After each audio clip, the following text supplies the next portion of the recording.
মালয়েশিয়ার মাতৃতে আমার হাতে লাগানো গাছ দেখেন, এটা কি গাছ? এই পাতা থেকে যদি কেউ বলতে পারেন অবশ্যই কমেন্ট বক্সে জানাবেন এই যে কি গাছ।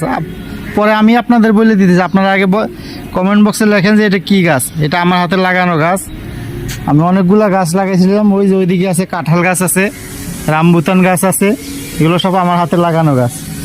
এটা হলো আমরা যেটা বললে আতা ফল গাছ। এই দেখেন এই যে আতা ফল অলরেডি ধরছে, 2 বছর থেকে আতা ফল ধরতেছে। তাই এই প্রথম মনে হলো এই ভিডিওটা আপনাদের সাথে শেয়ার করি। এটা হলো মালয়েশিয়ার আতা ফল, দেখছেন এখানে আছে অনেকগুলো ধরছে। মাসি নিয়ে জায়গা মালাইরা দেখলে বাইরে নিয়ে জায়গা। এই যে আতা ফল, এটা আমার নিজে হাতে লাগানো গাছ। মালয়েশিয়া যখন আসছি, আসার 1 বছর পরে আমি লাগাইছিলাম এই গাছগুলো। মোটামুটি গাছগুলোর বয়স এখন 5 বছর উপরে হয়ে গেছে, কারণ আমি মালয়েশিয়াতে এসেছি 6 বছর, 5 বছর উপরে হয়ে গেছে এই গাছের বয়স।